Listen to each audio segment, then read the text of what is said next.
Hola hermanos católicos, les habla nuevamente su servidor y ahora, vi oportuno hacer un tema poco controversial con los protestantes pero que conviene mucho saber, acerca de las peticiones a Dios, en cuanto a la forma de hacerlas y actitudes necesarias para hacerlas más efectivas, en comparación de los protestantes, quienes resaltan únicamente la forma exclamativa y pretenciosa de pedir, sobre todo bienes materiales, reclamándolos en el nombre de Jesús, viendo a Dios más como un socio comercial que como lo que es nuestro Señor. Como saben, usaré la Biblia Reina Valera basándome en versículos compatibles con nuestras Biblias católicas.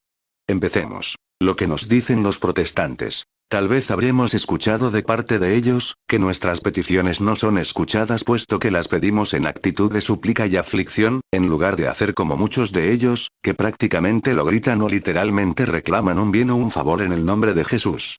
Pues veremos primero que la actitud de suma reverencia con la que presentamos peticiones es la forma adecuada de ser escuchados.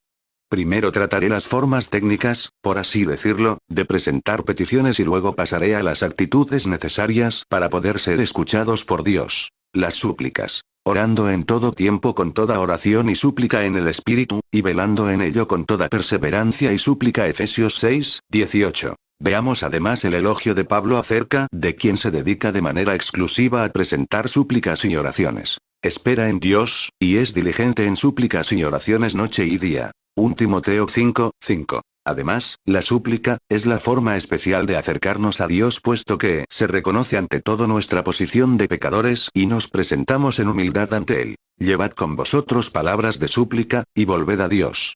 Oseas 14, 2, Salmo 86, 6. El repetir. Como ya expliqué en mi video de rezar y repetir según la Biblia, Cristo no habló contra las repeticiones, sino contra las vanas repeticiones.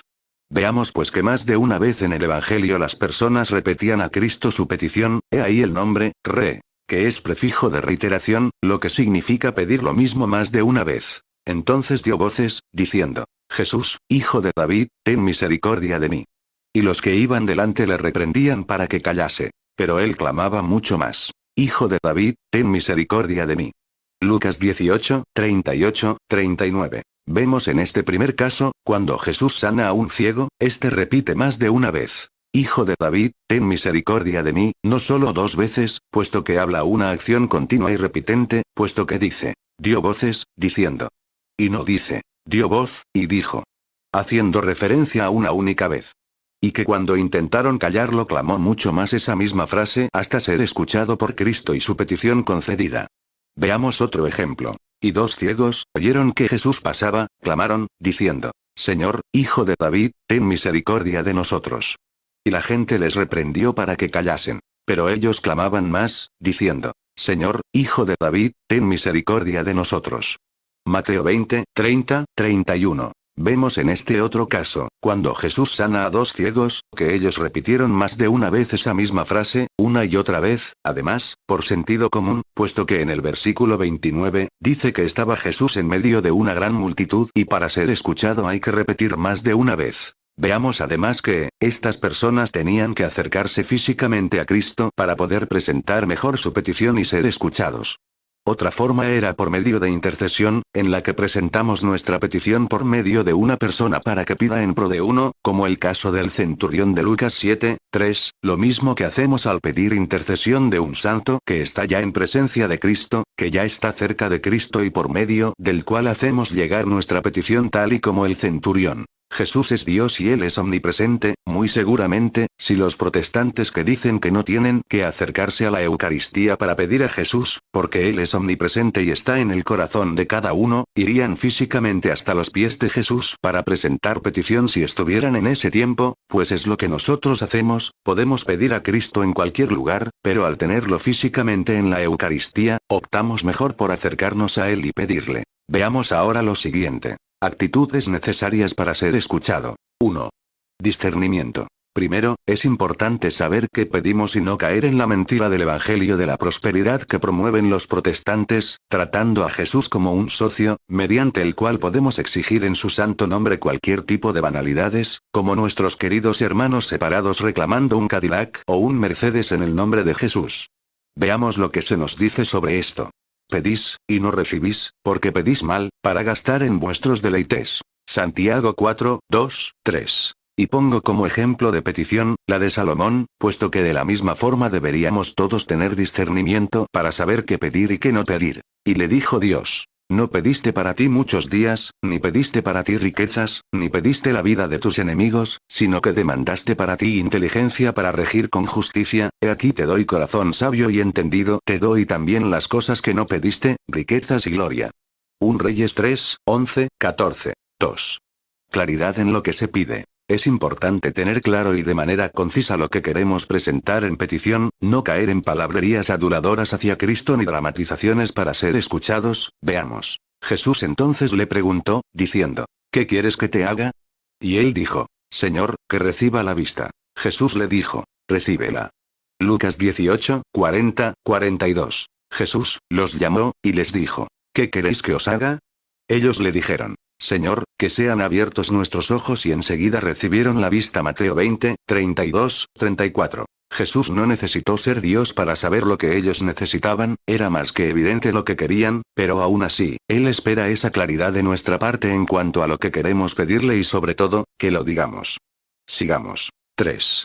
Confianza. Inclina, oh Dios mío, tu oído, y oye, porque no elevamos nuestros ruegos ante ti confiados en nuestras justicias, sino en tus muchas misericordias. Daniel 9, 18. Daniel deja claro que ante Dios no podemos caer en jactarnos de las obras buenas que hacemos, eso es caer en vanagloria, cosa que no significa que las buenas obras no sirvan, como expliqué ampliamente en mi video de las buenas obras según la Biblia, sino que confiamos que Él es misericordioso y nos da a pesar que no merezcamos pedir. Entonces me invocaréis, y vendréis y oraréis a mí, y yo os oiré. Y me buscaréis y me hallaréis, porque me buscaréis de todo vuestro corazón. Jeremías 29, 12, 13. Es importante poner todo el corazón en lo que pedimos, puesto que, como dice Jeremías, es el por qué hallamos y somos oídos. Y esta es la confianza que tenemos en Él, que si pedimos alguna cosa conforme a su voluntad, Él nos oye. Y si sabemos que Él nos oye en cualquiera cosa que pidamos. 1 Juan 5, 14, 15. Cabe aclarar que Juan dice: cualquier cosa que pidamos, que está conforme a la voluntad de Dios.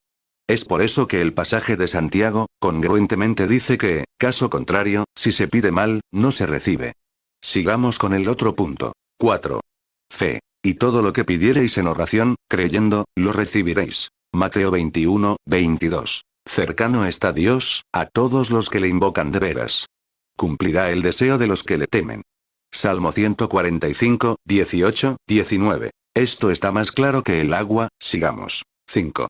Aflicción. Cabe explicar que la aflicción es la angustia y sufrimiento vividos en pro de una petición. Un ejemplo de esto es el pasaje de Josué 7, 6, en el que Josué, después de perder una batalla, se aflige ante el arca, rompiéndose las vestiduras y humillándose a sí mismo, echándose tierra en la cabeza, o en la historia de Job, cuando se rasga el manto, se afeita la cabeza y se tira en el suelo, en la tierra, e incluso desnudo clama a Dios. Veamos lo que se nos dice sobre esta actitud santificante. Y Cristo, en los días de su carne, ofreciendo ruegos y súplicas con gran clamor y lágrimas al que le podía librar de la muerte, fue oído a causa de su temor reverente. Hebreos 5, 7. Veamos que Pablo nos cuenta que Cristo fue oído por el Padre, para poder cumplir su misión, aun sabiendo que podía librarlo del martirio de la cruz, que él fue oído porque tuvo un temor reverente. Decía yo en mi premura: cortado soy de delante de tus ojos. Pero tú oíste la voz de mis ruegos cuando a ti clamaba. Salmo 31, 22. De la misma forma, nosotros no nos podemos acercar a Dios jactándonos de ser ya salvos como vemos en algunos otros, sino reconociéndonos pecadores ante todo e indignos del Altísimo, para poder ser escuchados, puesto que el Señor resiste a esa soberbia, la espiritual, la misma que le costó al demonio su permanencia en el paraíso según Ezequiel 28, del 16 al 17. Sigamos. 6. Práctica de la justicia. Y sabemos que Dios no oye a los pecadores. Pero si alguno es temeroso de Dios, y hace su voluntad, a ese oye. Juan 9, 31, Proverbios 10, 24. Sabemos que todos pecamos, pero, el temor y obediencia nos hacen ser escuchados. Además, el Señor se guarda su derecho de no oír cuando consentimos pecado dentro de nosotros. Si en mi corazón hubiese yo mirado a la iniquidad, el Señor no me habría escuchado. Mas ciertamente me escuchó Dios. Salmo 66, 18, 19. Por eso, como se ratifica en el nuevo pacto, hay una condicionalidad entre hacer lo que Él espera de nosotros y recibir. Y cualquiera cosa que pidiéremos la recibiremos de Él, porque guardamos sus mandamientos, y hacemos las cosas que son agradables delante de Él. 1 Juan 3, 22, 1 Pedro 3, 12. No dice que recibimos por decir con la boca que Jesús es Señor como se bastan muchos, sino porque obramos lo que le agrada a Él. 7. Acción de gracias y ofrendas. Sepamos que las acciones de gracias son ofrendas de desprendimiento que se presentan estando en paz con Dios y perdonados, por el simple hecho de agradecer. Exhorto ante todo, a que se hagan rogativas, oraciones, peticiones y acciones de gracias. 1 Timoteo 2, 1. En cuanto a las ofrendas, las cuales son también desprendimientos, son propiciatorias del perdón hacia nosotros, veamos el caso de María. Trajo un frasco de alabastro con perfume. Comenzó a regar con lágrimas sus pies, y los enjugaba con sus cabellos. Y besaba sus pies, y los ungía con el perfume. Lucas 7, 37, 38. Luego dice Jesús. Por lo cual te digo que sus muchos pecados le son perdonados, porque amó mucho. Lucas 7, 47. Ella no se bastó con palabras de agradecimiento, ella hizo una ofrenda costosa a Jesús, no excusándose en su pobreza, que fue temporal, para no dedicar algo digno de él. Veamos además que Jesús dice que esta acción le fue contada por memoria para ella. Se contará lo que ésta ha hecho, para memoria de ella. Marcos 14, 9, Mateo 26, 13. Sepamos que la memoria, a pesar que en nuestro idioma y contexto signifique un recuerdo, en el contexto de la Biblia significaba una ofrenda que propiciaba el perdón de los pecados, tal y como Jesús le declara, recién después, de esta acción, perdonada de sus pecados. Veamos que la memoria es una ofrenda de expiación. Una eza de flor de harina para expiación. Es expiación para memoria de él, y la hará arder en el altar. Es expiación. Levítico 5, 11, 12. Y que en el Nuevo Testamento sigue significando una ofrenda que propicia el perdón. Tus oraciones y tus limosnas han subido para memoria delante de Dios. Hechos 10, 4, 8. Perseverancia. Pondré unas rápidas referencias sobre esto. Pacientemente esperé, y oyó mi clamor. Salmo 40, 1. Dijeron delante del rey, Daniel, que 3 veces al día hace su petición. Daniel 6, 13, 9. Contrición de espíritu. Coherentemente con la humildad para acercarnos a Dios, está la contrición de espíritu, lo contrario a la jactancia espiritual, para poder ser escuchados. Claman los justos, y Dios oye, y los libra de todas sus angustias. Cercano está Dios a los quebrantados de corazón. Salmo 34, 17, 18, 10. Humildad. Además de la contrición de espíritu, es importante la humildad no cayendo en soberbia espiritual. El deseo de los humildes oíste, oh Dios. Tú dispones su corazón, y haces atento tu oído. Salmo 10, 17. Importante no cometer el error de los protestantes, quienes se jactan pensándose así ser cristianos verdaderos, de ser verdaderos bendecidos por Dios, y de ser ya salvados en el nombre de Jesús, pues veamos que la Biblia advierte claramente sobre esta actitud. Bueno es esperar en silencio la salvación del Señor. Lamentaciones 3, 26. Sobre todo de no jactarse en Dios, no jactarse en su santo nombre como lamentablemente hacen muchos. Preserva también a tu siervo de las soberbias. Que no se enseñoreen de mí. Salmo 19, 13, 11.